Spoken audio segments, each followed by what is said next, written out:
આપણી દિવસની શરૂઆત થાય લાઇટ વગર અને સવારમાં જે બીવાળા લાઇટ ક્યાં નાખે. હા, કહેવત છે ને કે એના મામાને ઘરે ગઈ છે.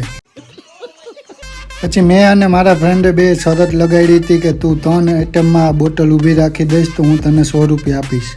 પહેલા આઈટમમાં તો બોટલ પડી ગઈ એટલે હું ખુશ થયો, અને બીજા આઈટમમાં તો બોટલ પાછી પડી ગઈ એટલે હું વધારે ખુશ થયો, અને ત્રીજા આઈટમમાં તો બોટલે લેન્ડિંગ કરી લીધું હતું એટલે મારા ગયા 100 રૂપિયા. ભાઈ મારા અક્ષર કેવા થાય છે? બેકાર હે ભાઈ. આપણે તો બેઠા બેઠા નવી શોધખોળ કરી કે જમવાનું તો તમને પોસ્ટરમાંથી મળી રહેશે. નક્કી લાગે છે કે આ દારૂ પી ગયો કે પ્રેમમાં પાગલ થઈ ગયો. આ તો ઉલટું ઉડવાની કોશિશ કરતો. મારો બની ગયો છે. કોઈને શું આવું છે? આ ભાઈ તો પૈસાના બંડલ વાળા છે. અરે કહેના ક્યાં ચાહતે હો? અરે એમ કહું છું કે આ ભાઈ કાગળ ભેગા કરે છે. અને વિડીયો જોતા જશો કે સબસ્ક્રાઈબ પણ કરી દેશો?